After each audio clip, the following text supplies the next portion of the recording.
Hello and welcome in. Please do not leave your luggage unattended on the station.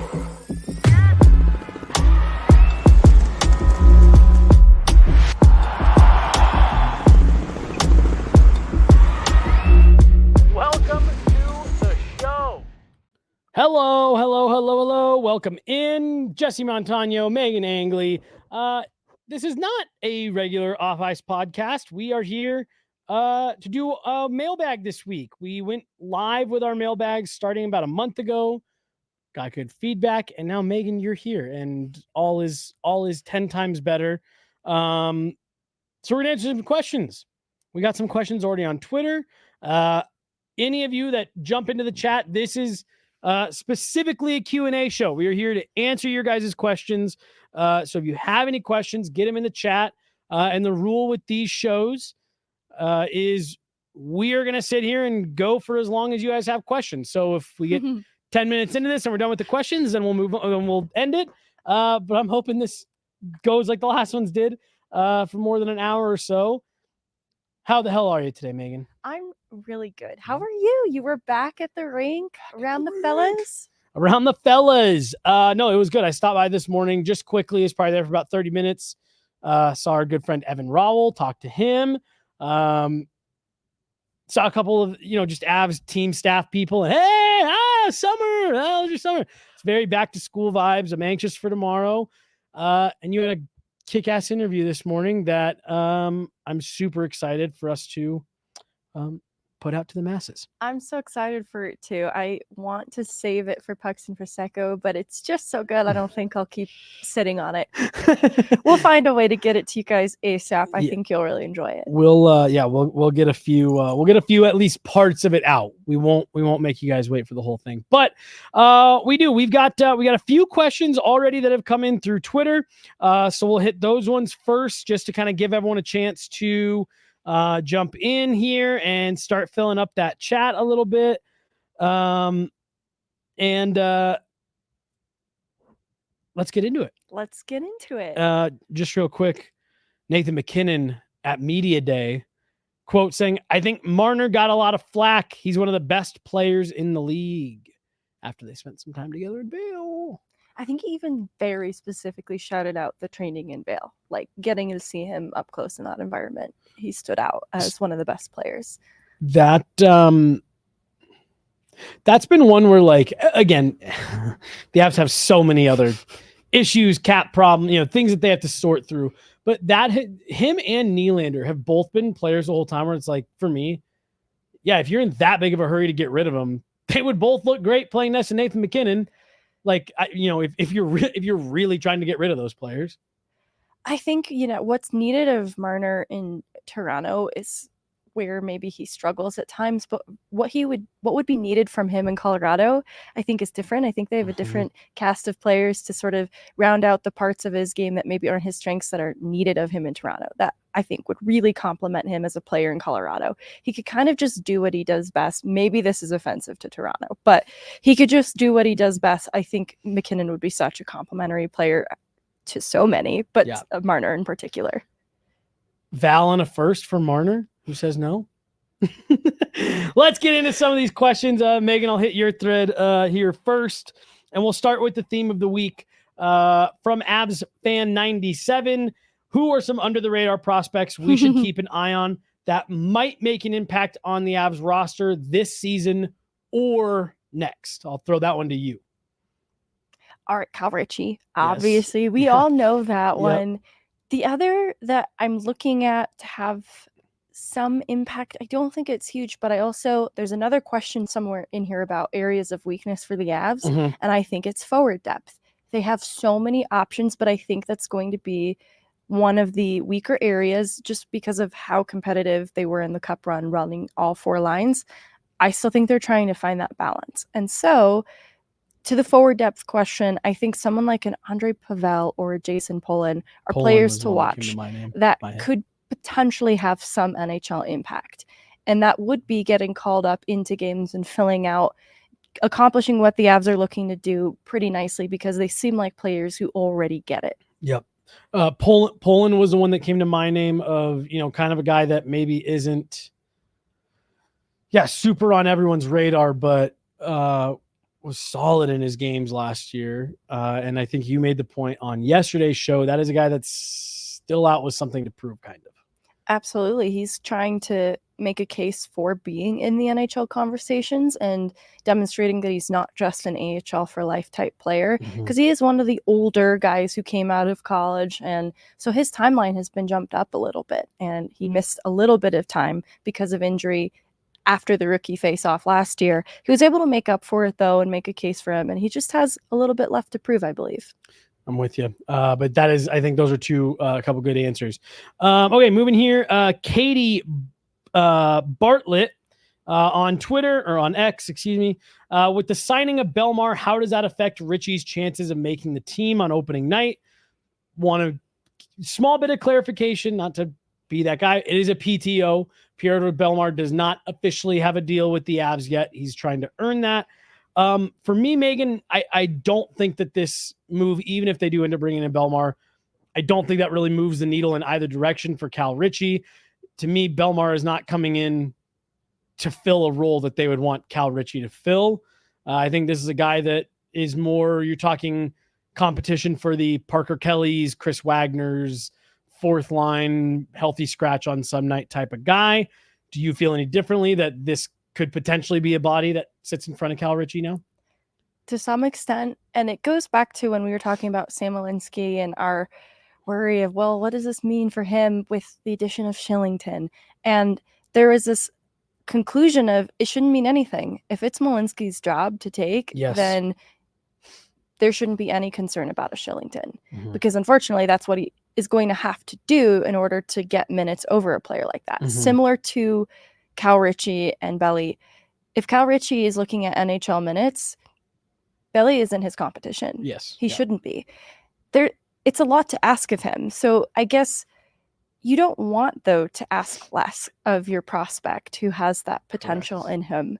And so it just makes the competition a little bit steeper, because to be fair, that is the role that Belly would fill, is like a fourth line centerman role and a PK guy, and they have a need for it. So these two things do directly relate to each other. Cal Ritchie's vote of trying to get into the NHL and Belly coming in on a PTO, they're kind of competing at a similar role. But it doesn't spell doom for Cal Ritchie immediately. I also don't think that they'd bring him on a PTO for nothing, but even Kiviranta had to work his way to an NHL contract on his. And so I think that Belly's got a little bit more of a leg up on a player like a Kiviranta, but also Kiviranta's back next year too. Right, so he was out there today. Yep. To your point, the Parker Kellys, the Chris Wagner types, yes, I think that's where Bellemare absolutely comes in ahead, but this should not be immediate disappointment for Cal Ritchie. It just makes the competition a little steeper, and if he's truly ready for NHL minutes, it shouldn't be an issue. Yeah, I'm with you. They aren't going to give a spot to Bellemare over if Cal Ritchie is, like you said, if he looks NHL ready and he looks like he earns that job, they're not going to, give a PTO a contract just for the sake of doing it, because the fact they gave Cal Ritchie a contract, that they gave Cal Ritchie a contract at all, to me spells that they agree kind of with what you and I have been saying, is there's not much left for Cal Ritchie at the junior level, the major junior level. He needs to be taking a step in his development. So yeah, I do agree with you that these are both players that I think ideally would fit in the bottom six, at least for this next season. Cal Ritchie, there's obviously aspirations beyond that and a ceiling that you think is higher than that. But I agree with you. If Cal Ritchie's taking care of his business, no, this should not impact him at all. And it has bigger implications outside of Cal Ritchie too. Yes. If they need to reconsider how they look down the middle, Belly is somebody that can play up in the lineup a little bit too. I know that the age maybe is a concern to some people, but he was still filling out a bottom six role pretty well in Seattle last year. I think his PK time was a little bit on the decline, not the time, but maybe the overall result was a little bit on the decline, but he's still a viable center on the PK, and his possession 5v5 is great. It's honestly one of his best in a couple of seasons. And so if this was a different conversation, like maybe he's not really even looking at taking Cal Ritchie's job. Maybe they're looking to move a little bit of the bottom six, and a player like Belmar can step into a little bit more elevated role. This feels more like a, and I put it on Twitter, a Cogliano replacement than anything else. I see that a lot. He can play on the wing spot if Cal Ritchie's looking really good there and still be a fourth line player on the same line. Right. And veteran depth. I know Nathan McKinnon really likes Pierre Belmar. The organization really likes him. And he can kind of be a rallying point a little bit in the same way that Andrew Cogliano was. All right, let's keep moving here. From Amber Lotus, what do you make of the goalie's situation? Georgie in the last year of his contract after a mediocre second year, but saved our asses in the playoffs as much as he could. Avs loaded up with Tendy prospects. Could Matt Davis get a shot? Megan, I think Georgiev's going to have to do something pretty special while staying relatively inexpensive for the Avs to keep him beyond this year. That's just the sense that I get. Yeah. I don't know if it's here or at DNVR that I've talked about how, unfortunately, the position of goaltending is a really difficult one to demonstrate any vulnerabilities with mental fragility. And the fact that that seed of doubt has been planted with the Avs, it was such a huge turning point after game one in the Winnipeg series, the response that he had. Absolutely. But I do think there's still some worry that he needs to alleviate in this next year. And I don't know if one good year overcomes that. And it's not to say that, Georgiev isn't an NHL starting goaltender. No, he is, absolutely. I absolutely believe that he is. I just think that how they've approached this position previously and finding affordable goaltending options and seeing the vote of confidence in Justus Annunen moving forward. I don't know that I'm penciling Georgiev in the Avs' future goaltending plans, probably because he might also just outprice himself in this next year. So, and yes, I agree with everything you just said. And me saying that he's probably not with the Avs beyond this year is the furthest thing from an indictment on him. I think he is a number one. And I think when Alexander Georgiev is on, and I said this last year and people took it the wrong way, when Georgiev's at the top of his game, he's a Vezina caliber goaltender. Not saying he should have won any Vezinas, but I'm just saying that when he can go toe to toe with the best when he's on, and not every goaltender in the league can say that. It's the approach the Avs have taken to this position in net. Like you just said, it's go back to Varlamov. They brought in Grubauer. When Grubauer's contract was up, he was asking for money coming off of Vezina finalist season. They said, thanks, but no thanks. They went out and gave up money, gave up a pick to get Darcy Kemper, won them a Stanley Cup. When he asked for his raise, they said, thanks, but no thanks. And they moved on. Like, this is what they've done now, going back a decade.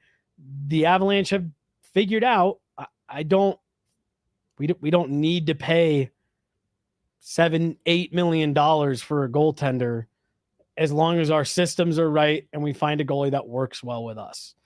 It's an interesting point too, like looking at Stanley Cup champion Darcy Kemper, even that couldn't be a case to be made to change or deviate from that approach with Georgiev, because there has been some doubt in his performances. That's where I just really don't see them now beginning to deviate from their approach to goaltending and throwing a lot of money if there's any little bit of doubt there.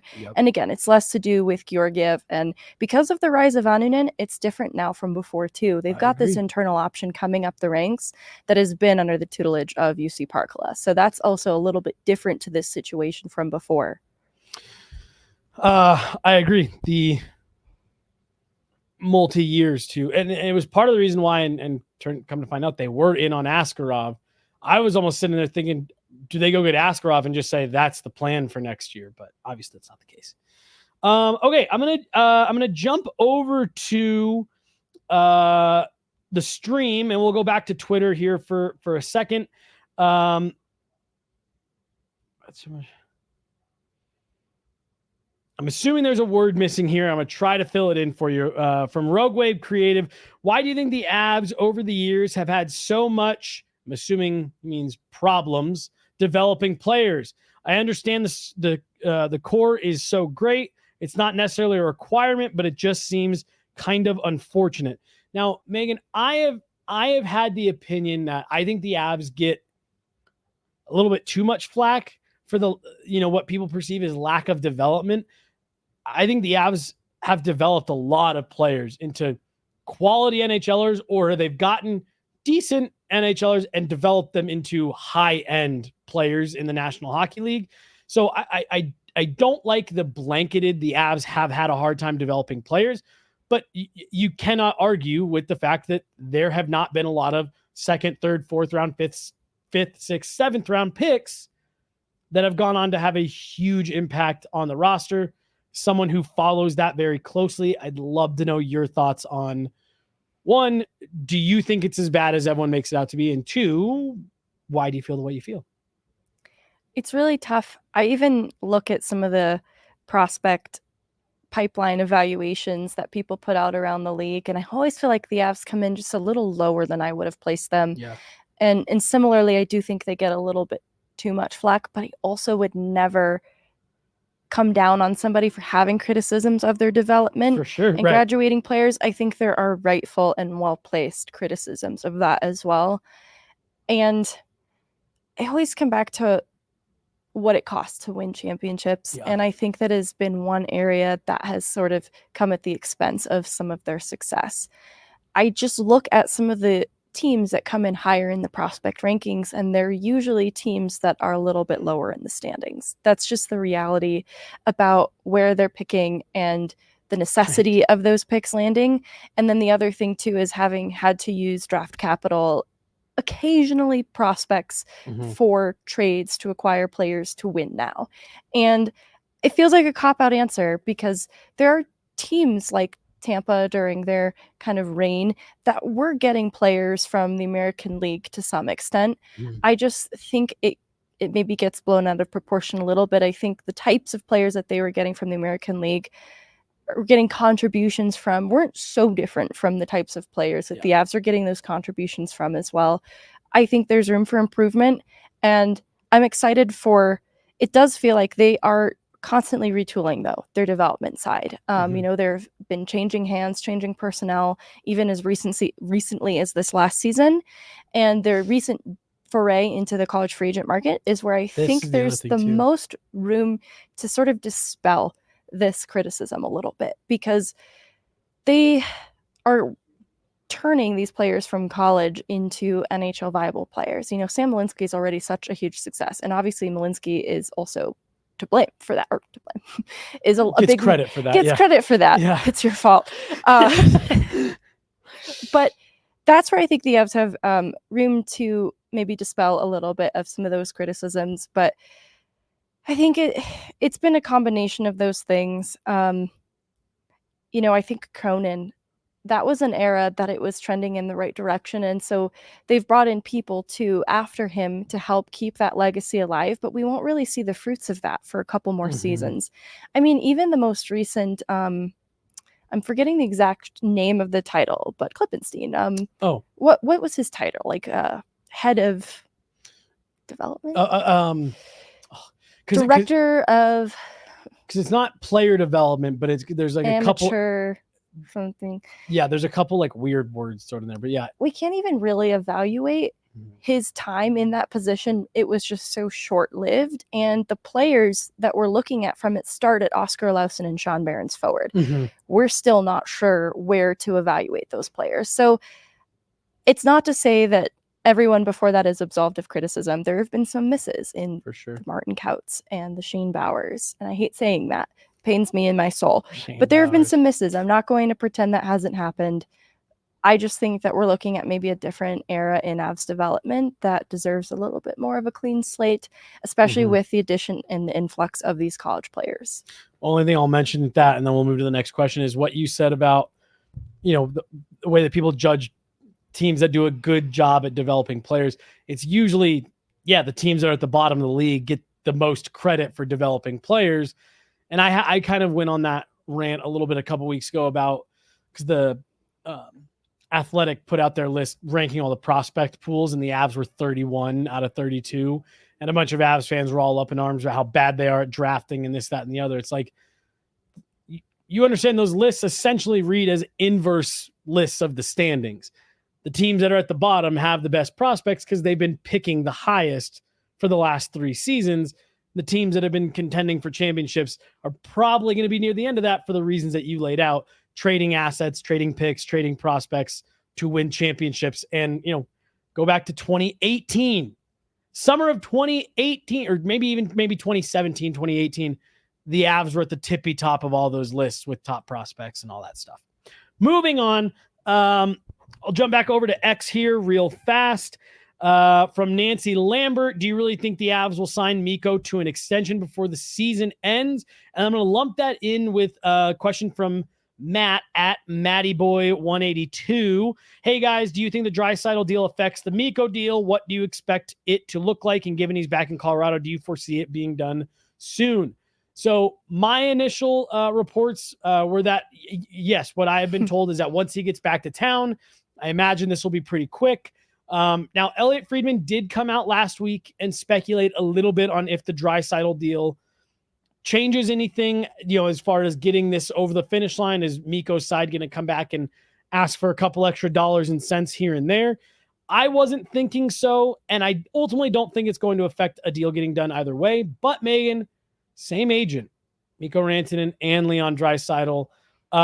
Yes, the Avs will get the deal done with Mikko before the end of the season. Do you think the Draisaitl deal impacts it at all? I think maybe a little to have follow-up conversations, but I think there is probably some understanding of where the Avs are at with respect to Mikko and Mikko's contract that is not going to be influenced beyond Draisaitl because he belongs to a different team with a completely different roster construction, different circumstance. Yep. And so those things... Different role on the team even. Exactly. I think those two different things naturally separated these two, but we talked about it for a reason. It's a great question because we're also seeing the link between Draisaitl and Mikko just in being such elite players. On the wing spot, I know Draisaitl can also play down the middle. So I do think there are differences too, just like you said just a second ago, in their role that naturally separate these two. I expect it to get done still. I really would, again, and I stand by this still to right now. And if it doesn't happen, people are welcome to tell me I'm the biggest idiot of all time. I will be absolutely floored if we get into the regular season and this isn't done. Floored. Keeping it moving here. Back in the chat from Stacy.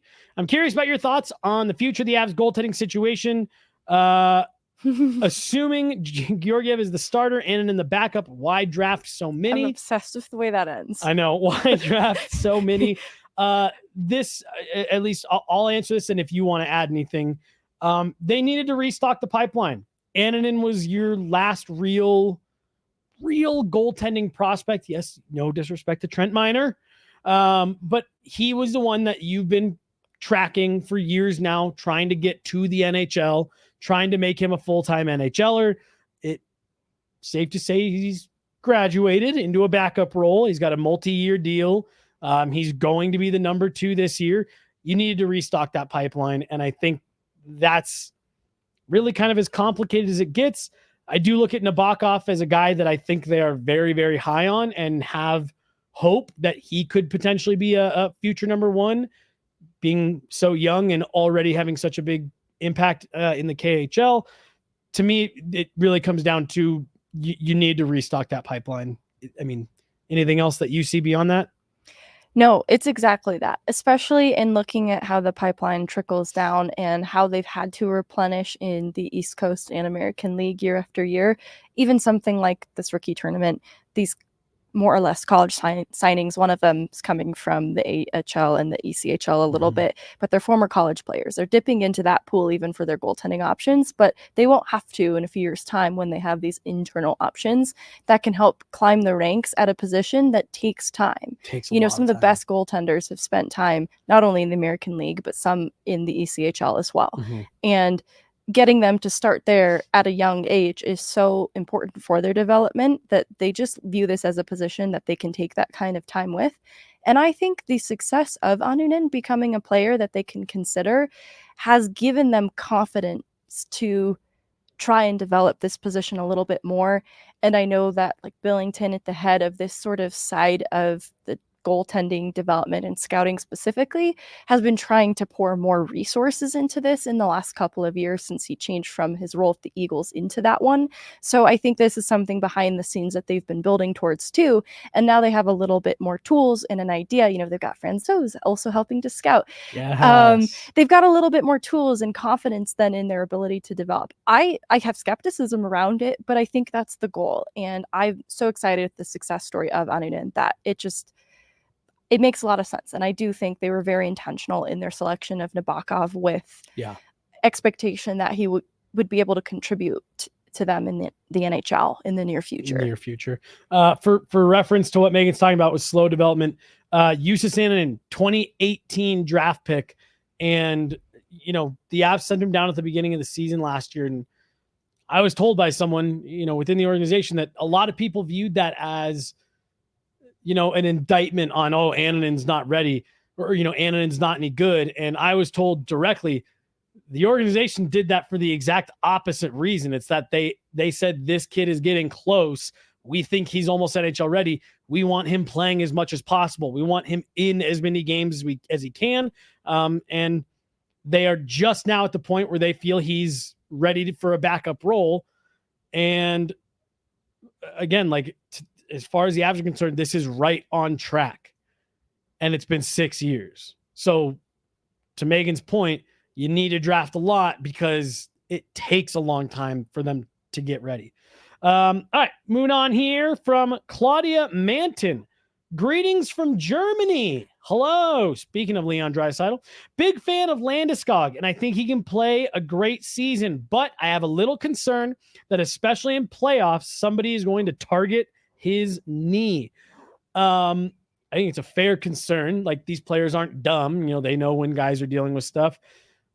And now look, what I'm going to say here is opinion because we don't know a ton about Landeskog. I'd imagine this is a situation where if he's getting back to play, it's because they're not worried about it being able to be re-injured.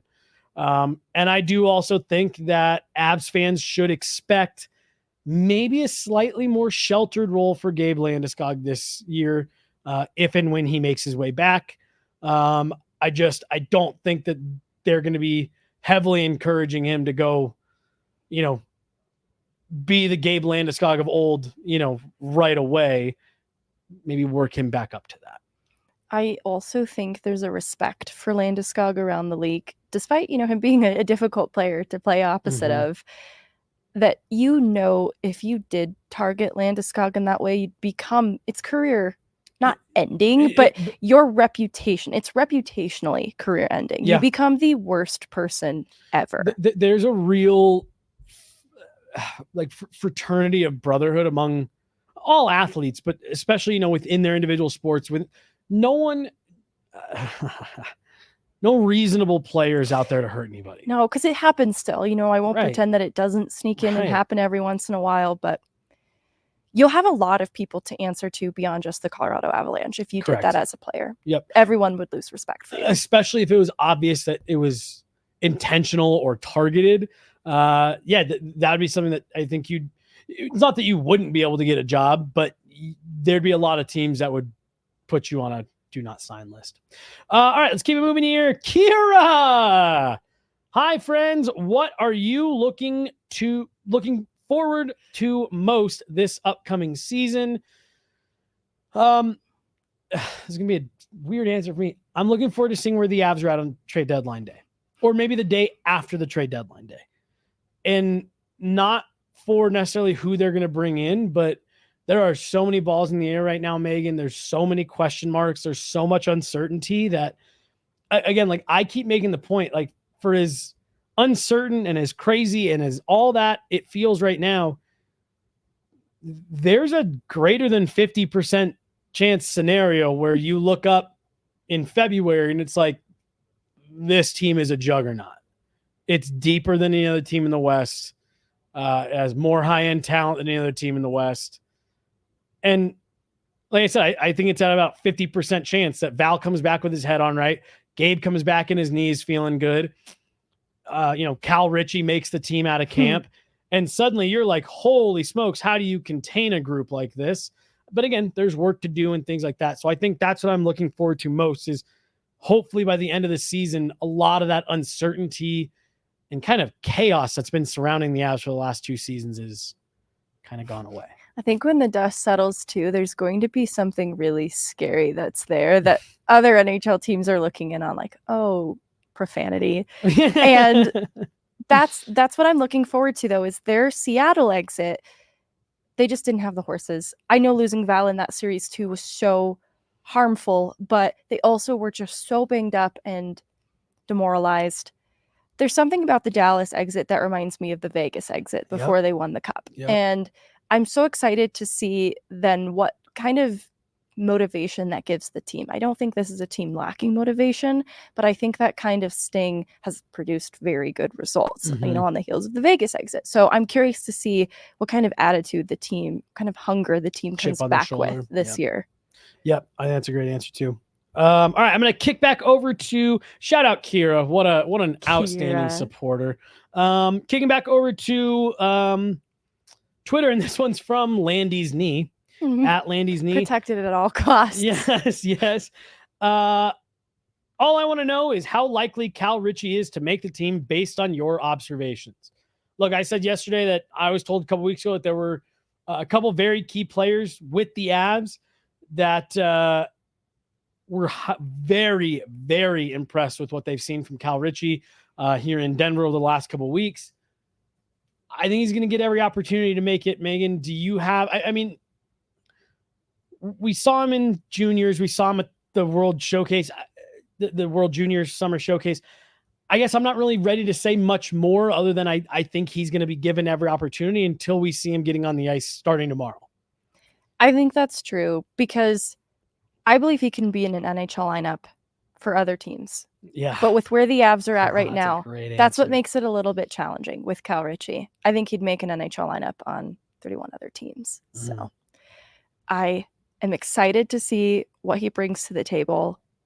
I think that he has a lot of opportunity. I think the Avs want to give him opportunity if he's ready to take it and if he's really ready for it, because they don't want him sitting idly in the NHL either. Right. That would be detrimental to him. Terrible. You don't want a guy like that just getting... They're going to be weighing that in consideration, but I think they're going to be looking to give him minutes if he appears like he can handle it. And I think if he appears he can handle it, I think they're going to give him the 9 games.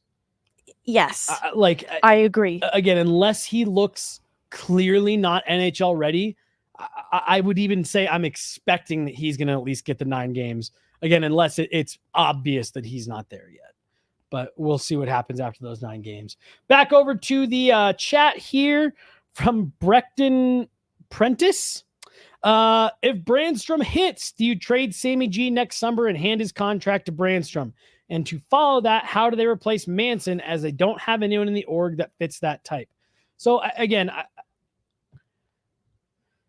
I guess it depends on what your definition of Brandstrom hits. Like, is that Brandstrom suddenly elevates to the ceiling that a lot of people thought, which, by the way, I'll remind a lot of people that ceiling is pretty comparable to what you have in Sam Girard right now. To me,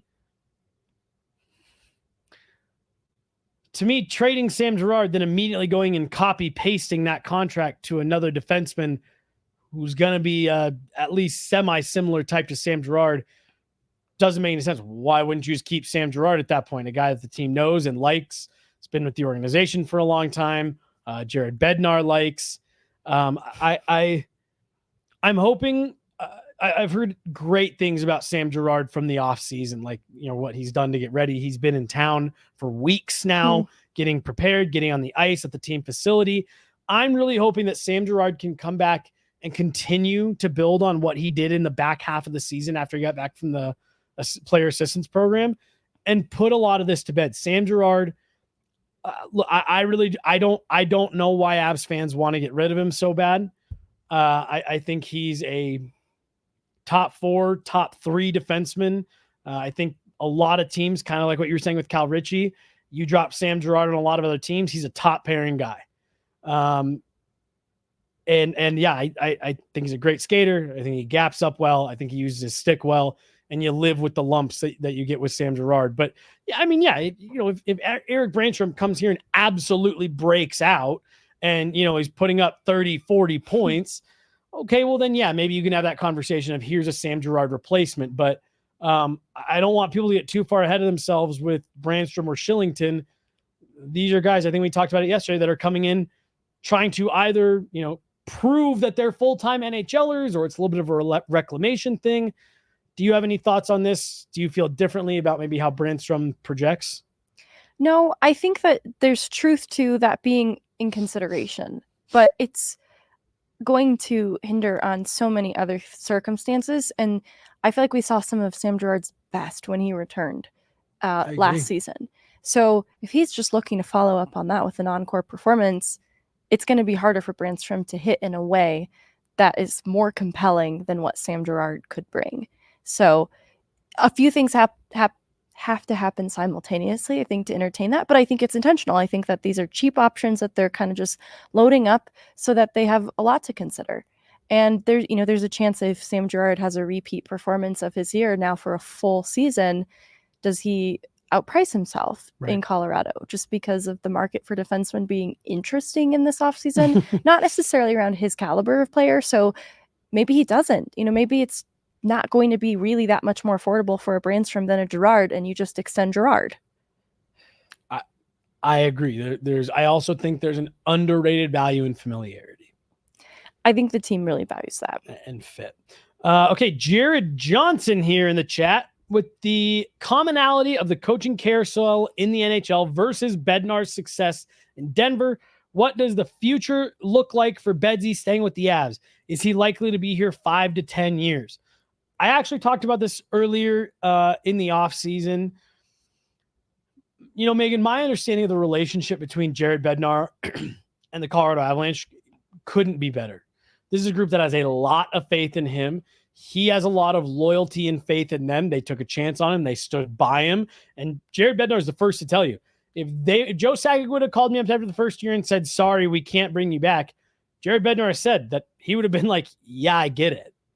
And, he would have looked for the next opportunity. But he said they had the faith in me. They believed in my plan, and they stuck by me. I think this window this team is in a contention window. And assuming nothing goes horribly off the rails, I really do, Megan. I think Jared Bednar is probably going to push to be one of the longer tenured coaches in NHL history. Again, barring something going way off the rails, the Avs clearly falling off a cliff and the team tuning him out, I think Jared Bednar is here for the long haul.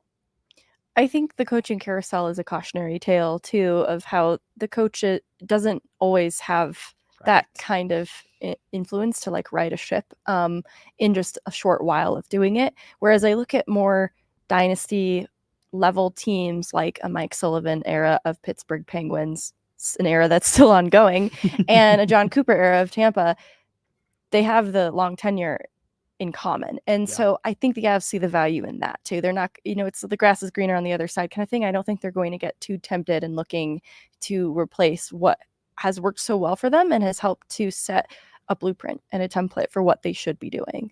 100%. He's done a lot to set the tone for culture and mentality organizationally as well. From Austin Kane, when do you think the Avs will change / rebrand their main and third jerseys? Feels like we've had the same design for 8 to 10 years. So the design change came in 2017 when the NHL switched to Adidas.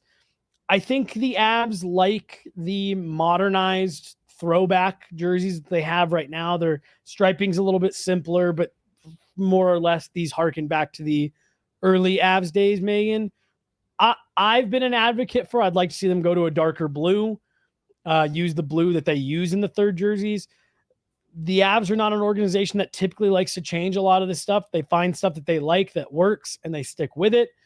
I believe, with the exception, and again, this may have changed in the last 18 months, with the exception of the Nordiques reverse retros, I believe these Avs third jerseys are the best selling jerseys the organization has ever had.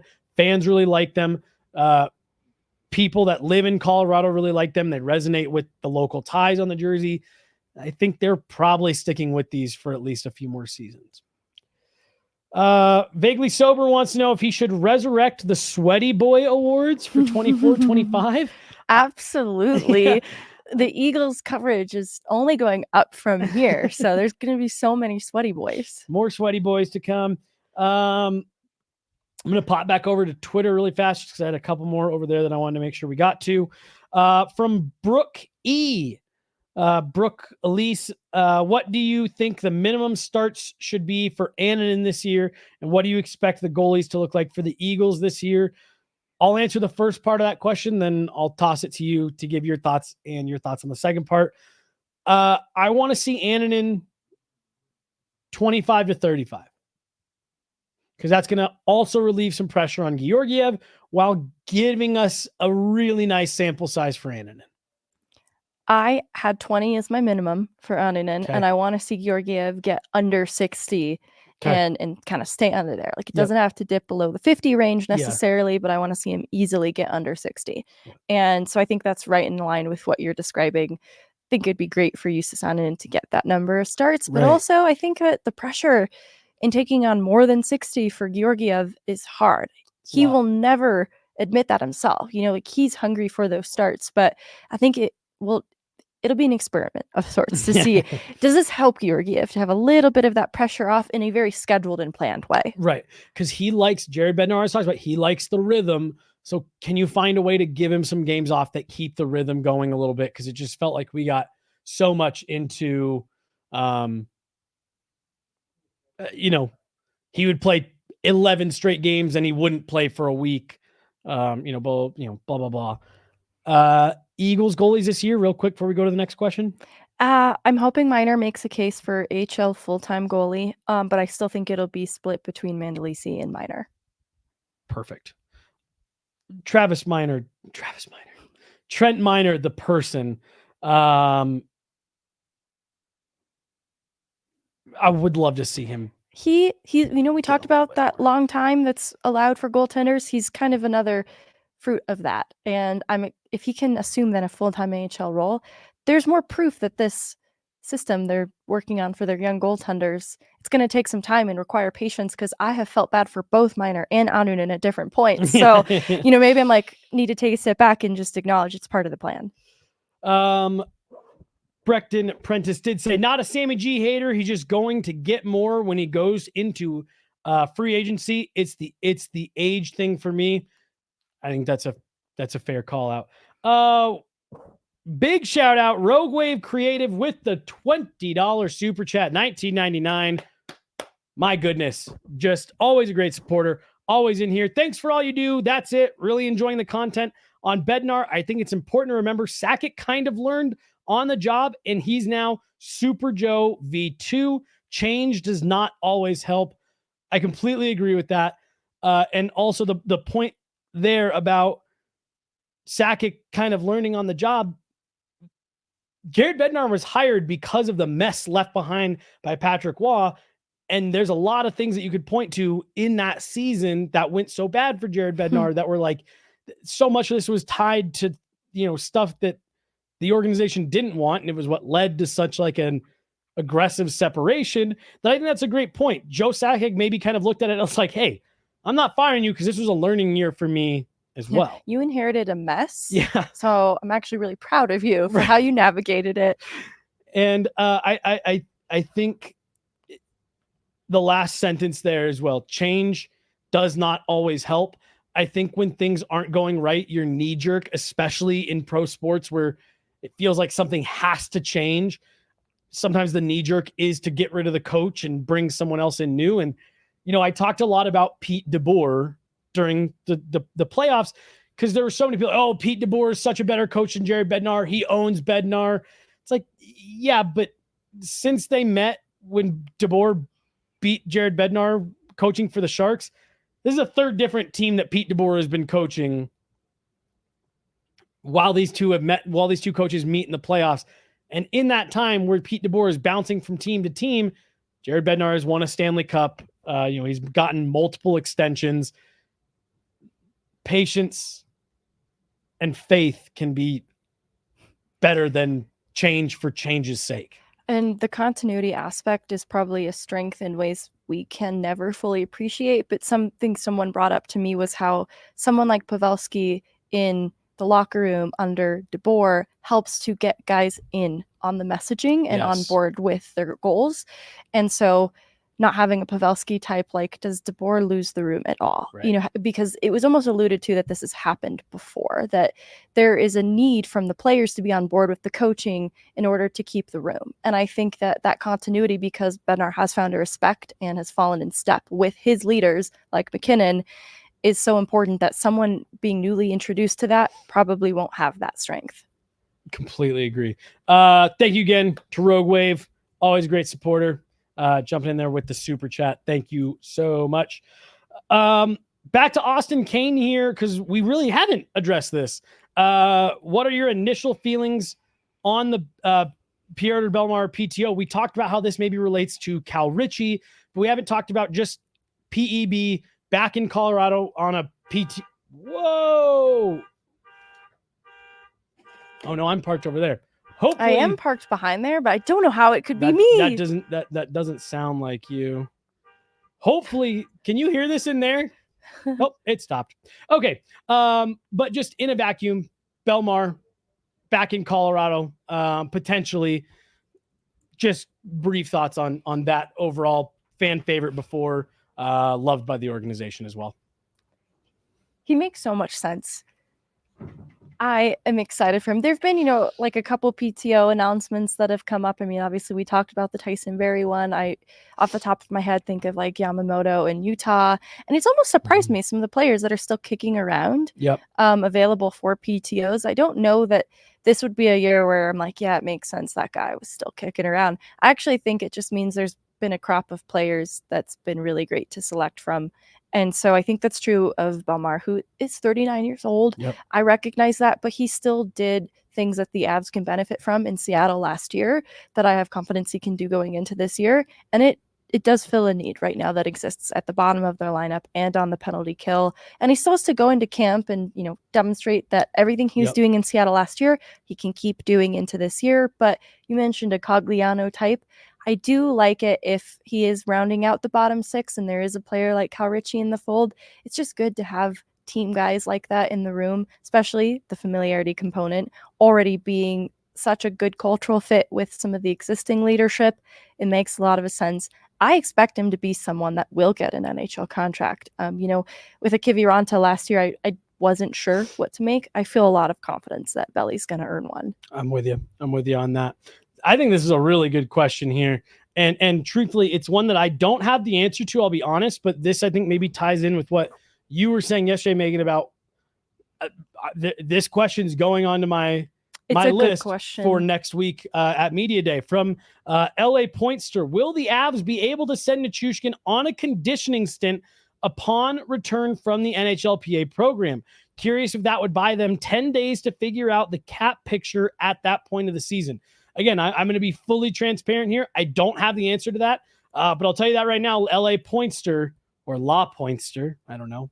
That is going into my notebook to ask Chris McFarland about next week, because I think that's a great question and also something that Val Nichushkin could benefit from himself if they are allowed to do that. I don't know if this is treated the same way as a long-term injury, though. Are you trying to do some furious Googling? Do you remember Kuznetsov? Was he in a similar place or was it a little bit different? I'm trying to... That's what I'm furiously Googling right now. He was waived, so it's different. So he would have... Right. It is a little different. Well, and the other part of this, too, that really does make it hard is he's really... Theo Fleury was such a different situation getting to stage 3 of the player assistance program. It was so long ago.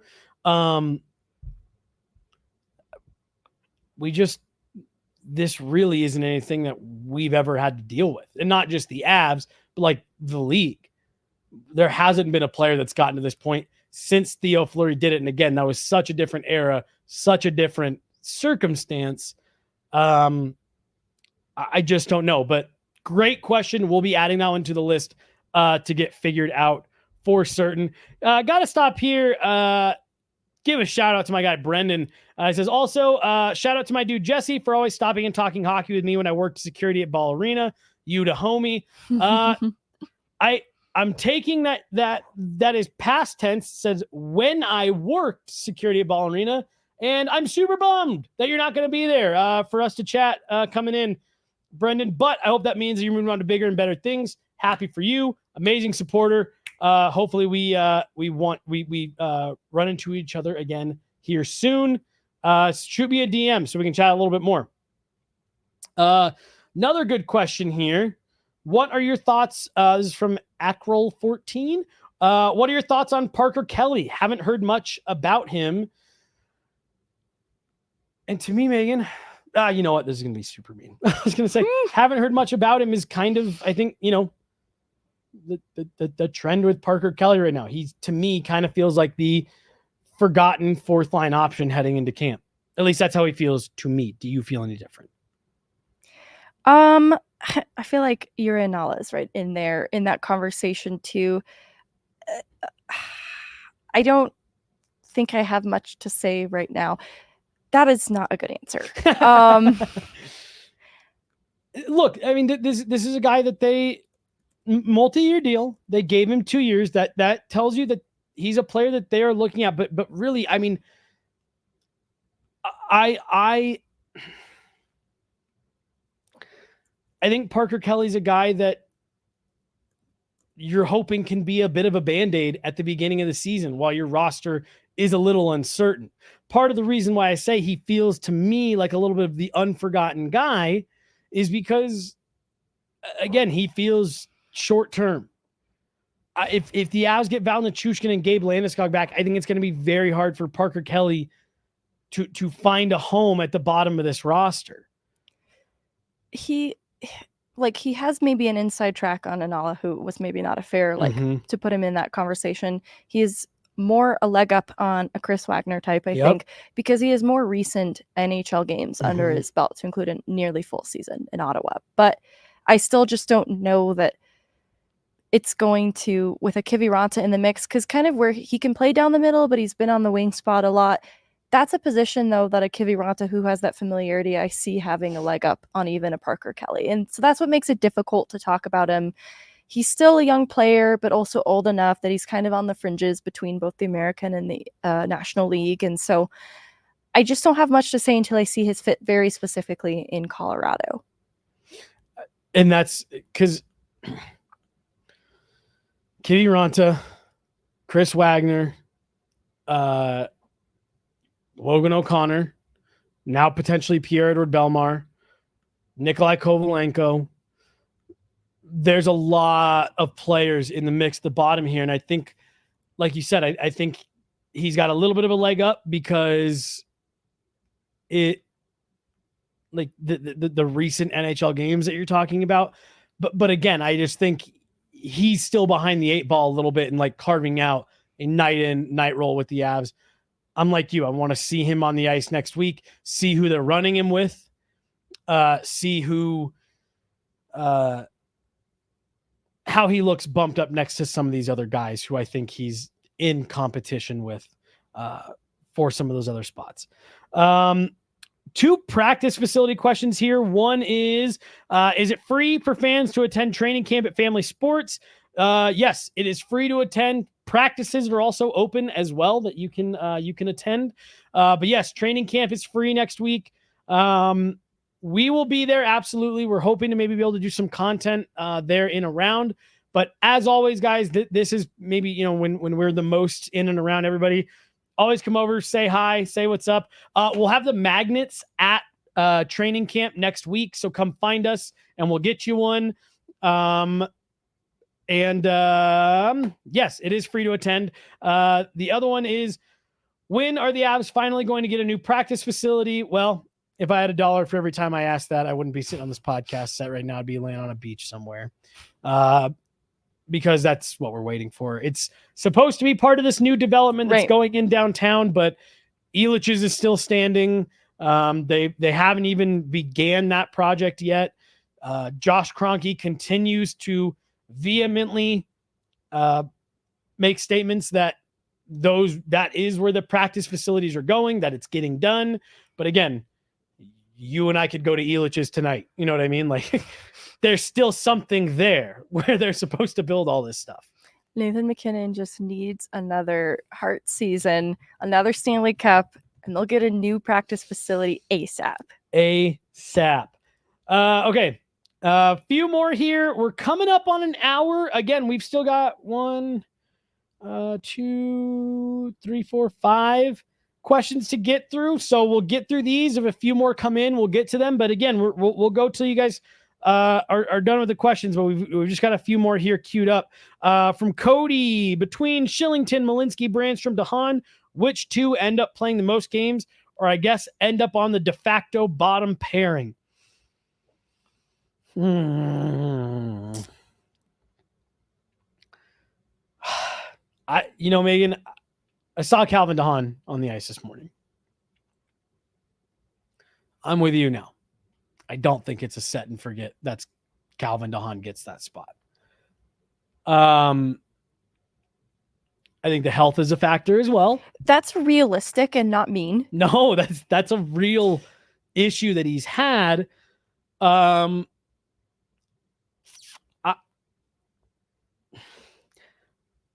One of these is going to be because I got to know the guy last year and he's an outstanding kid and I hope he can carve out a role. So part of it is going to be, I think it's going to be Malinsky and Shillington.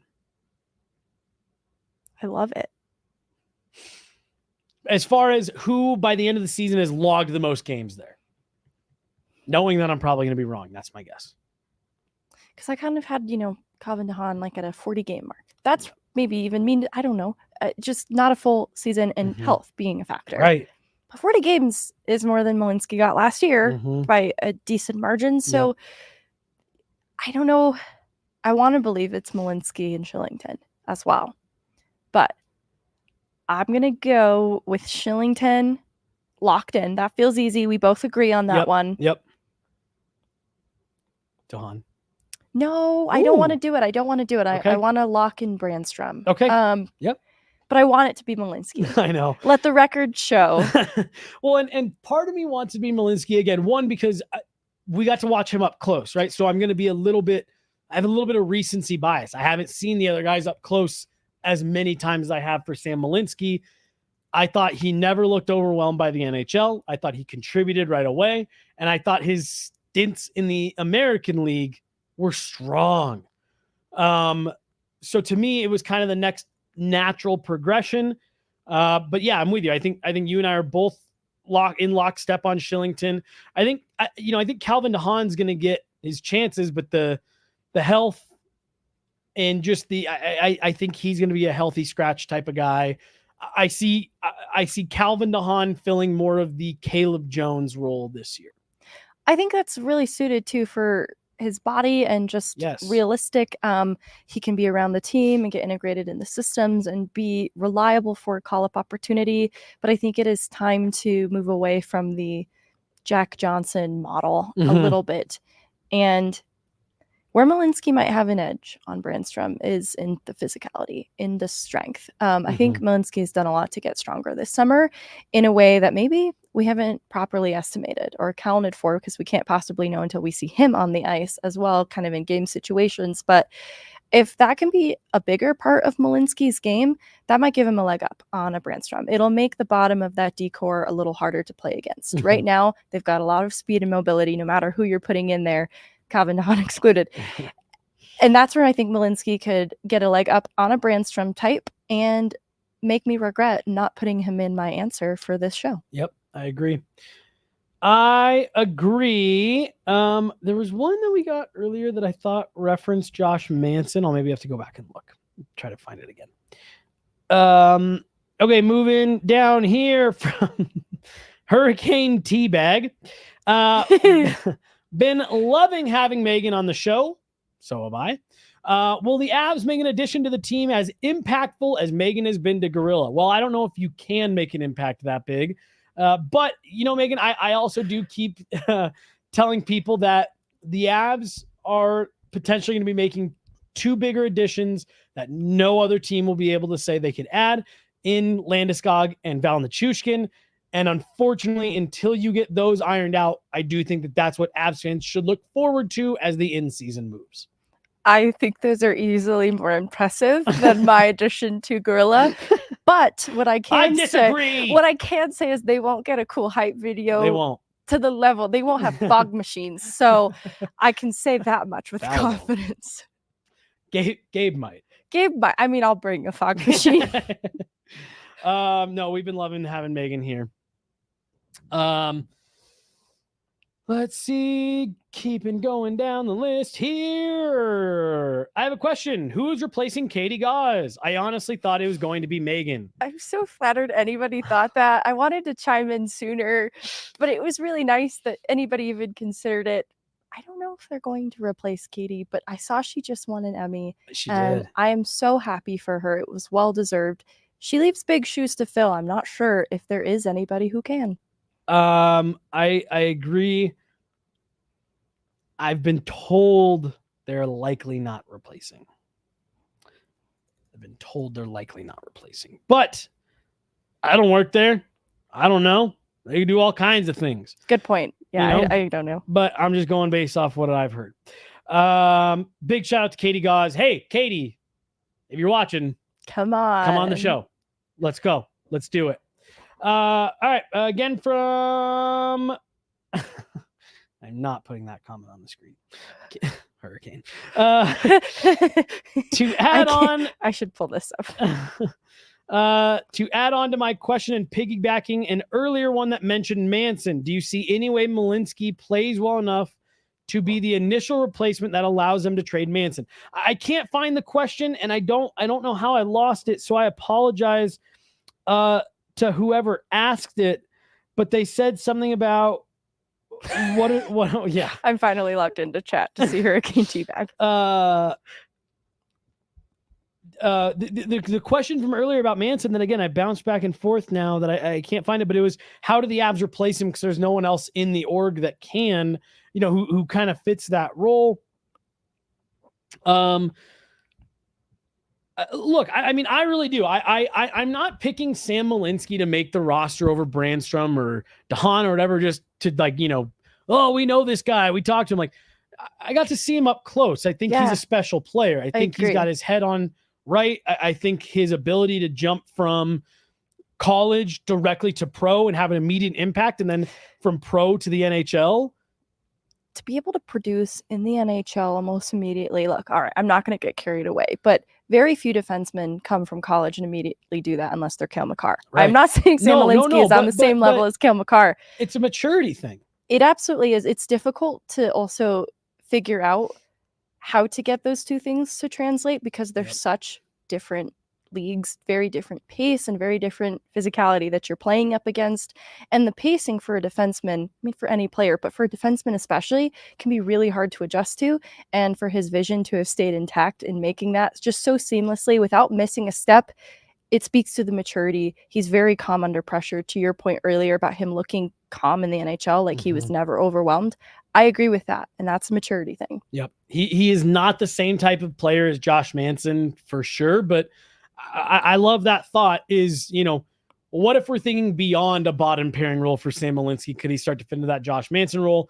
Again, he's not the same type of player as Josh Manson. I don't know that I want him to become that. I like Josh Manson a lot, but sorry, I'm reading that wasn't comments. A dig at Josh Manson. It's more like they're so different. I reflected on it as like, wait, Josh Manson's so valuable and one of a kind too. No, I also I'm now reading these comments coming in right now, so I'm losing my train of thought. But yes, Josh Manson is definitely a different type of player from Sam Malinsky, but I think it's reasonable that Sam Malinsky could be more than just a bottom pairing guy. Okay, I'm going to shoot back over to Twitter. I got a couple more questions that I wanted to get to. I intentionally saved to last. I got 3 questions here, and then we might wrap this up. But from Matthew Hyman, which Central teams are better or worse on paper compared to last season's opening day roster? predictions for end of season standings. I'll put it this way for two teams. I think Winnipeg and Minnesota are just meh. You mean Yakov Trenin didn't put Minnesota over the edge? Not for $4 million. Not for $4 million. I felt there were several that I felt were kind of remaining neutral in Winnipeg, Minnesota, Chicago, St. Louis. Yep. But like in a way that actually makes them worse because they stayed neutral. Right. I give them, YOLO points for going out and doing the double offer sheet. Yeah, I just don't think it really, that was like all they did this offseason. Didn't move the needle for them at all, but I loved them giving us some off-season drama. Yeah, I did like that. Half point. Yeah, so I'm with you. I think Chicago, St. Louis, Minnesota, Winnipeg are pretty much net neutral. I think Nashville got better. In a way that might be overhyped, in my opinion. Completely agree. We got to see how those pieces come together. I was just about to say, it feels very hodgepodge to me. Let's take a bunch of players who have scored points in their career and put them all on this roster. I do like Steven Stamkos there, obviously. Love Stamkos, yeah. But, we'll see. The Avs on opening night, like on paper, they're not going to be as good on opening night. Okay, the loss of Val is huge. Right. They didn't have Gabe last year. You're right. You're totally right. And they have Casey Middlestat this year. They have a Middlestat, and they have a loaded up decor.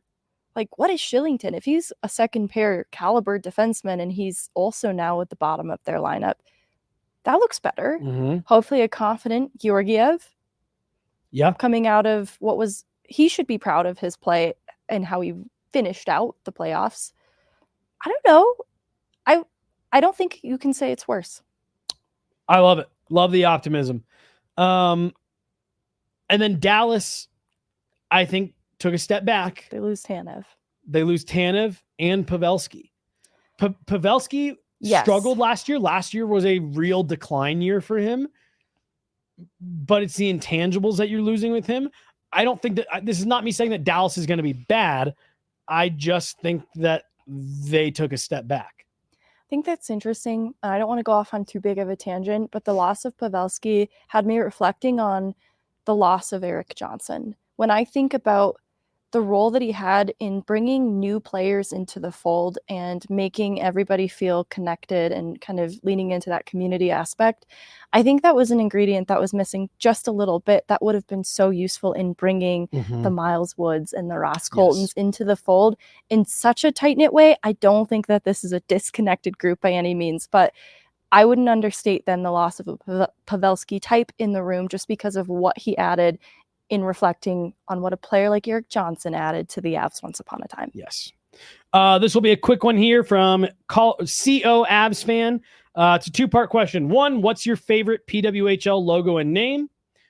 Mine's Minnesota. I think they nailed it on the colors, the logo, and I like that the name ties in to the state. I know you liked Montreal's a lot. I still like Montreal. It might be my number one. Like Minnesota too, but Montreal just grew on me even more after the show. I like the off-white that they chose to go with instead of the regular white. And then the second part of the question, this is an Avs question. What's more important to the Avs this year? Casey Middlestat being a 70 to 80 point player or getting Val back? If you're elevating Casey Middlestat to a 70 to 80 point guy, the dynamic of your top six has shifted drastically. But at the same time, Val Nichushkin is such a dynamic two-way player. Maybe when he's at the height of his powers, maybe the best two-way player in the NHL currently?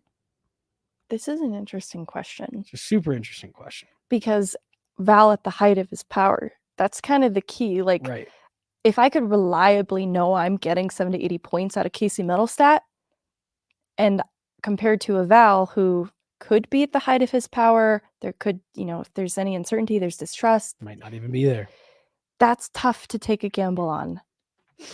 If you could guarantee that it would be Val at the height of his powers the whole time, that would probably be an easy sell. You'd probably take that with Casey Middlestat as a 60-point guy, 50 to 60-point guy. You'd be really happy with that. I think you'd be really, really happy with that. So I don't know if that answers the question directly, but yeah, sorry. Good question.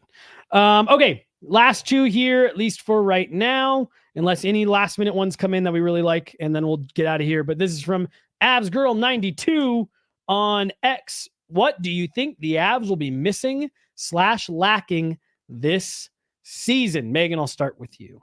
I touched on it earlier. Mhm. I think it's going to be forward depth. Kind of late in the season or in the playoffs too is where I think this will really hurt them a little bit. That's where I think they've taken some liberties in the lineup, and it's good though that they resolved the 2C problem. That's where I think they'd previously taken some liberties. That's more important in my opinion, but that's where I think we'll see some of the weakness in the Avs. How sheltered will those minutes be for whatever the fourth line looks like in the playoffs? If it is like a Kovalenko, has he earned enough trust to get those minutes? Because even Alex Newhook, that's his name. Even a Newhook was sheltered once upon a time. Yep. So realistically, I'm not sure what the fourth line looks like. I think that's going to be the biggest vulnerability. I'm with you. And I think it's going to be surviving until you get clarity because of that forward depth that you're talking about. And I think it's going to be about, we heard about it's one person who said it. Yakov Trenin said that there were some clicks within the locker room and a little bit of fracturing. Can they find a way to rally the group they have and survive long enough till you can figure out what's going on with Val, figure out what's going on with Gabe? I really do. I think this team has a potential to be as special as the 22 group in terms of roster construction. Yeah. Obviously there's a lot of, fairy dust that goes into a championship season, but like in terms of like when we were looking at that roster in 2022, we all understood that it was special and it was a little bit different. I think this group has that same potential, and it's just going to come down to, can they keep the wheels on long enough? Not that I think the wheels are about to fly off, but can you continue to survive no Val, no Gabe for long enough that you can get things going back in the direction that they want? It's a high-speed train. Like those wheels, they're not coming off, but they just need wheels that can keep up with the front of that train. Yes. The McKinnons, the McCars. All of that. 100%. Okay, let me jump back over to here.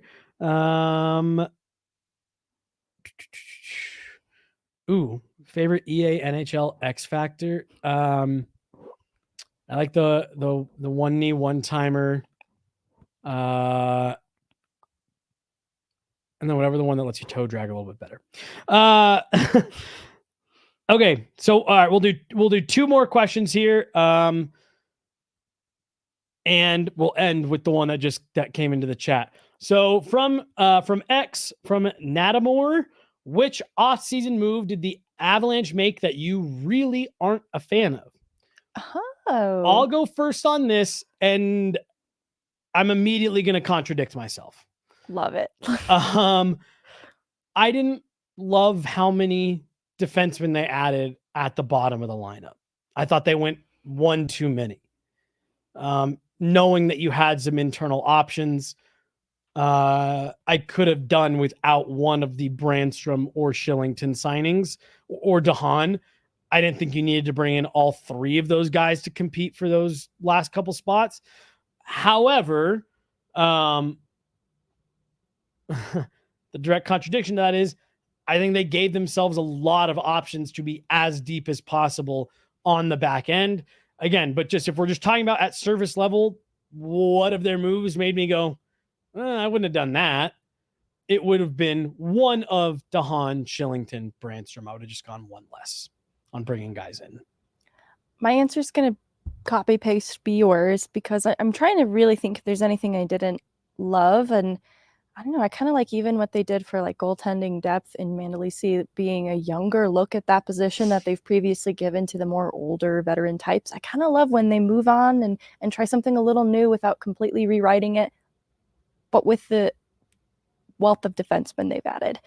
I think the Shillington thing is good business only because I don't think they were expecting him to be an addition. I think the fact that he was still around and Calgary did not get things done was just the Avs being opportunistic. And so I don't think Shillington was probably a part of the original plan. Brandstrom's already signed, and they're like, this is too good to pass up. Right. And I want to commend them for that too. Totally. I had my same criticisms of it, especially because of the Sam Malinsky thriving fan club that exists on this podcast. But it's good business, and I have to commend them for it.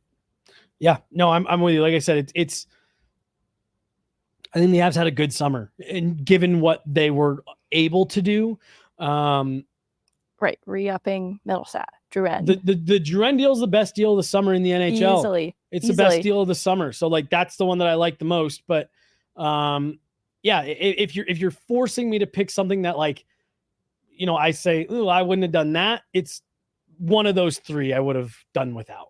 And to your point, maybe it was they did the first one, then they did the second one, not thinking the third one would be available. That's my thinking. Right.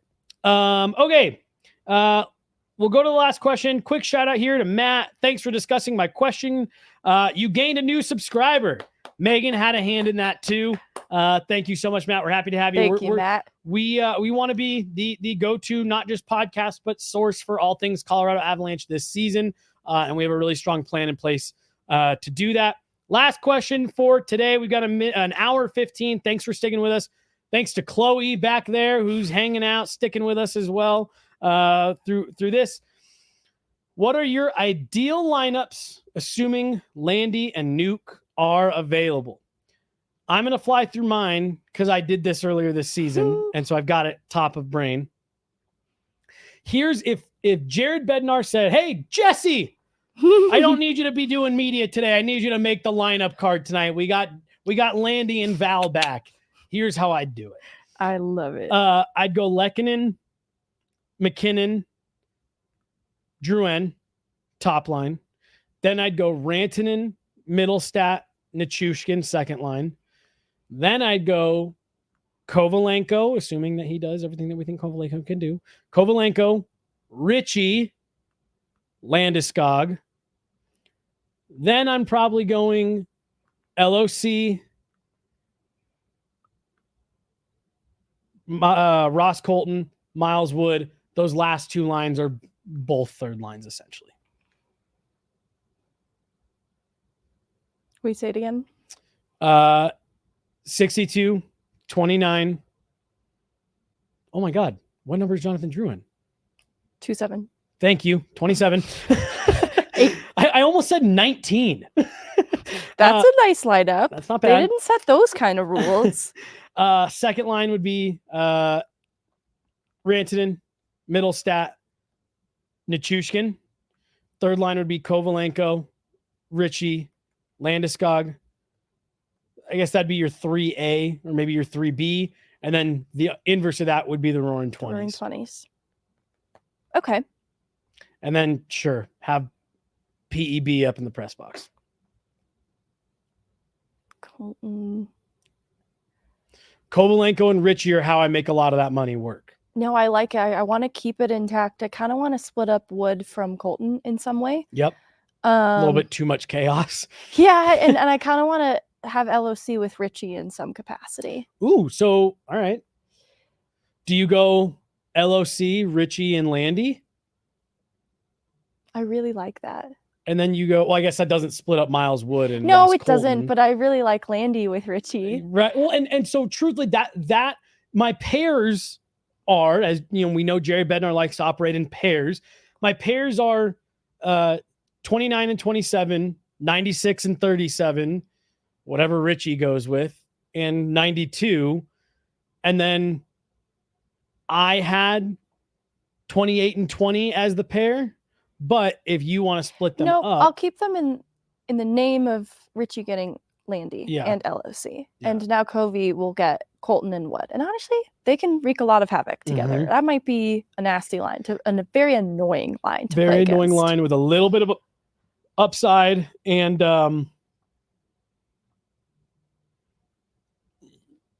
yeah, those to me are my, like I said, if Jared after morning skate, he said, Jesse, I don't need you in here asking questions. Everyone's unavailable. We need you to make the lineups for tonight. That's how I do it. I like it. Love it. All right. Hour 20. Thank you guys so much. I really like being able to just go through and answer all the questions till we're done. This will be something that is reoccurring every week. We're going to do this. We're trying to find the right catchy name for it, like the media presser or something like that. But basically, we want to give you guys all the opportunity to ask us questions. We get to go into the locker room, into the press rooms, and ask them questions. We want you guys to ask us questions so we can give you guys as much of our access as possible. So we'll be doing this. This will evolve. We'll hopefully have clips queued up that we can play that will support, validate why we say some right, things. right. That's Some fair. of the questions once we get back into the room and stuff. But we'll be doing this every week. It'll be sometimes one of us, sometimes two of us, sometimes all three of us. If JJ ever comes back from Hawaii, which jury's out on that one right now. Megan, anything else for today? Someone asked, when is the first Pucks and Prosecco, Brecton? It's coming soon. I have it ready. Yes. I just have to figure out the right time to release it. Yes. But you'll probably be getting teasers for it as soon as this week. Very soon. We've got, gosh, I don't want to give away too much. We've got a lot of it already in the bank. Like, it's already done. We're dotting some I's and crossing some T's on branding. And then, we are just trying to decide, do we wait to get a little bit more close to the season? Right. Or do we just... Because we're competing with other sports right now, which is hard to imagine because we live in this hockey world. And a lot going on here at Gorilla. Keep your eyes tuned to the YouTube channel coming up here in just a couple hours. Really exciting new show debuting today on Gorilla Sports. Pucks and Prosecco coming soon. A new show coming to Gorilla Sports today. We'll keep it teased for right now. The hint that's out on social media is it's 3 former Denver Broncos, 1 last name, and 1 new podcast here on Gorilla Sports. Really looking forward to that one. That's a good hint. It's a great hint, right? I think that was Chloe. Shout out to her. I got to sit in yesterday on the filming of it. People are going to love it. It's going to be great. Thank you guys so much for tuning in. Again, big shout out to Chloe back there running the board, listening to us drone on and on and on for almost an hour and a half. Thank you very much. This will be available as an audio-only podcast as well momentarily. So if you missed part of it, you can listen to it while you're driving home in the car this afternoon. For Chloe and Megan, I'm Jesse Montano. Thanks so much, you guys. We will talk to you tomorrow from the rink. At the rink? At the rink?